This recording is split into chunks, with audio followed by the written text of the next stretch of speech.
view the na here. Hey, actually, I got the election here. Natra. September, July, August, September, October, November, December. Go in the month of March.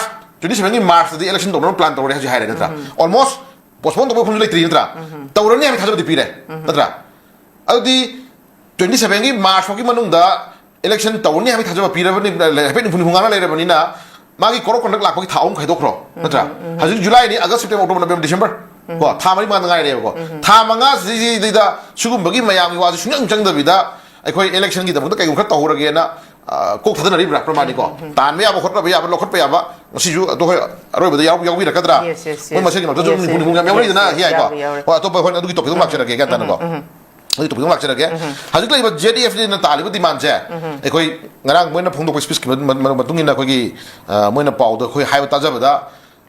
Different memorandum may appear, different application may appear, different imagine another governor, another CM, another other delegate prime minister, the prime PM officer, memorandum, different ma'am. I do give memorandum, may do office car with Mamu, Jala country. Natragana, Cock is an answer, Magi pull up packaging to Pata, who know the hour, right? Black Revo. I'll now like JDF Digi over Maggie Pondu Homse, when I didn't need that JDF question. High we have a high democratically we have a gange, request we have a taure, memorandum people have a pire.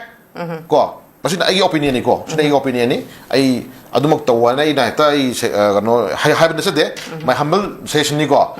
Miam you ever doomba, as I Tungi Manipur can John Batako. Tungi Manipur can John Batamata, as JF Dina, Agaski take the report on Tare, Saben the Gidi, atau paper the Yaurisi, Amukta talk driva, Mohamada, Ihulapia, and as we want in Toriko. Adugi what he's there, as JF Dina, Habibi what he's there, must say, I'm not going to Jagaboko. Isam Yaudragasu, Isama, Sagi, Matin Bang, Dragasu, I quit the level of Matin Banjo Gabo. I'm not the Manipur, no one Matanda, I quit Manipur, I'm crucial mistake much later than ever going here. Has it Chuchambuki area Manunda, different villages, my arm, something that my arm, you must have labor, my arm was Ureko. Then Granhanda. Government ya dapat tuh thong chagi poto, yang jenani hagi dong asih tinggi ju hai de, action local ibu ju khang de, local ya kan asih thopi ro, kau ju yang jage, ko, wo khang tu bayar kau khang jauh ge, action local ni deh kira madu ju lagi tere tra, orang tanya semua kanda, Tiger Road, German Road, tapi ni bilang nasi kau lihat apa kau kure, masih eno, betul kau betul nadi. Amu cookie terrorist na kayo ko hay mga amdri. Lambi thong padana siyempre loy rakanda kayo re. Siyempre rakanda sagi akan melana ma hitare ko. Akan melana ma torok hidra hay ko chingna ben laye ko. Adugi chingna bagi president ko hay lay. Torok ko siya. Torok hay mga amde. Choy torok na kayo lay. Manam di moilis de henjela thami ba dum illegal immigrant me amja. Mo ko ma pham kan na ba. Mo lay pham lay na ba. Mo jaga kan na ba. Lam lay ta mina hiyai.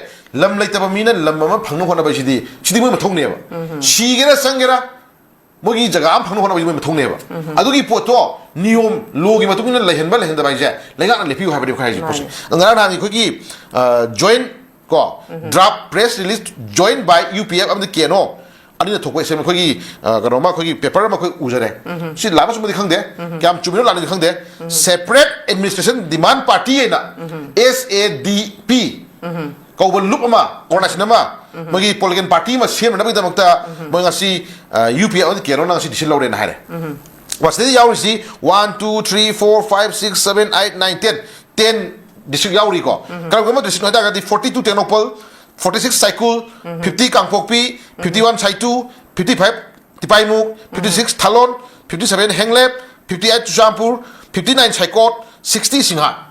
Hai cuma yang cinta ida vote puthok ya ba candidate no obi ya ba the proposal to usina kana organization kana na je sti masa khai na puthok thador ebo ko lano chu mudia mani si technopal da lepa hokip si SS hokip chairman Mr. SS hokip chairman UKLF UPF haiba UPF UKLF chairman sina lepa hokip se technopal SCG oina candidate on recognize to ni hana ju bula thum hore jam luri se loina panjar roi ko kangpok pigi dimsa ki gen se Mr. ST Thangboy, mai nipa duni ko. Magi kano duni kogi kaya dare kogi Titanic tar Romeo hai bra kanwa hai dare magi hero da te Romeo apa wa kogi Romeo jule ki bari Romeo hai dare ne Titanic na magi kaino get hai bra ꯑꯗꯨ ꯀꯩꯅꯣ ꯃꯥꯏ ꯃꯥꯁꯦ ꯑꯗꯨꯅꯤ ST ꯊꯥꯡꯕꯣꯏ Kipgen president KNF UPF ꯁꯤꯅ propose ꯇꯧꯔꯤꯗꯤꯀꯣ ꯃꯥꯏ ꯅꯨꯄꯤ ꯆꯠꯈꯤꯒꯦ vote ꯂꯦꯞꯍꯜꯂꯣꯏꯅ ꯀꯣ ꯑꯗꯒꯤꯗꯤ ꯑꯃꯅ ꯑꯗꯒꯤ ꯌꯥꯝ ꯄꯟꯖꯔꯔꯣꯏ ꯌꯥꯝ ꯁꯥꯊꯤꯅ ꯑꯐꯥꯎꯕ ꯅꯤꯡꯒ ꯂꯩꯔꯤ ꯀꯣ ꯑꯩꯈꯣꯏꯒꯤ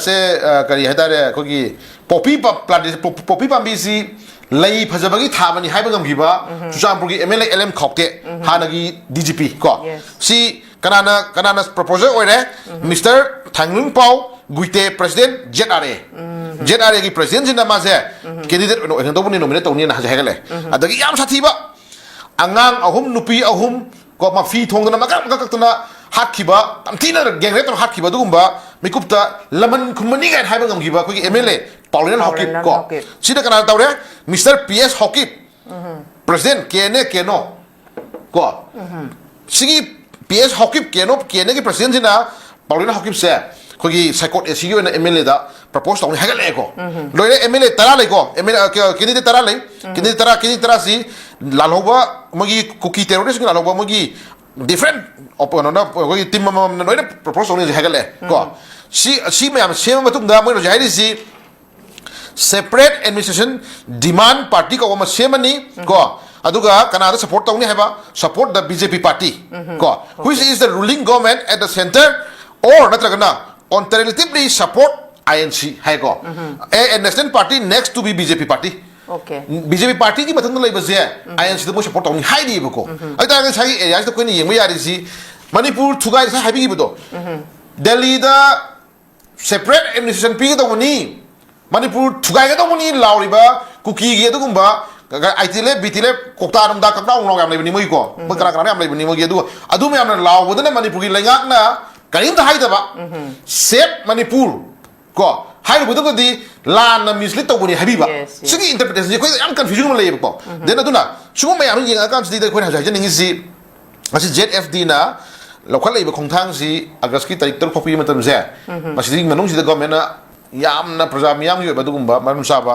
पोट अमा एक्शन तकल होनजनिंगी कैगुम लौ तारगदि ZFD ना डेट 7 ने लोकल फिलिप से को खोजु दुम तुंगदा लेपगा सु नकंदा लेपगा सु खोइ सपोर्ट तमिन टाइम मनमदि मणिपुर कंदब यादे हे को मणिपुर कंदब यादे मणिपुर की लाइनो बॉर्डर एरिया सिंग मनुंग सिदा हजु डिफरेंट खुनमसि हेंगतपा लंबी थोंग सिमजलकपा थोंग साजलकपा सिदा मयाम सिने खोइदा एप्रेंशन नम लेहलेबको एप्रेंशन नम लेहले काम एप्रेंशन वन डे इकुइ कुइदबा मिकु खरदा सुंसोय सोइदना याम सांग मतम तब सुंसोय सोइदना मणिपुर की अदुंबा 650 स्क्वायर किलोमीटर द लई हाइरिबा मैतै फ्रुप से मोइना करेमनबनि को मोइना करेमनबनि मोइना फानिंग फाबंग गमी हानिद हाटंग गमी न करेमनबि अदुंबा कुकी टेररिस्ट सिंगिना सुंसोय सोइदना याम साथीबा अदुंबा लान अम तोरखिनेबको अदुगी लान से तौचिंग ममांगदा सुगुंबा लोगी ओइबा अदुगुंबा फॉरेनर मयाम इमिग्रेंट मयाम जे खंदुपा यावजनबगि दमक्ता एखोइ NRC गुंबा NRC चप्तान अपडेट तौबिरम मतुंगदा मणिपुर अदुगुंबा लाना को मरम चादन लो थुगाय चंजलिबा अदुगुंबा युम सादन मयाम जे खंदोबो चुमे फुमजे फाइ थमजरकांदा एखोइ ZF की दिगी दारे मागी ओखलोन मागी अपाम्बा माना थम्बिरिबा खुतिमक्से एखोइ पुन्ना को पुन्ना मतेंग पामिनम चंगी थुनम चंगी हाइ थमजगी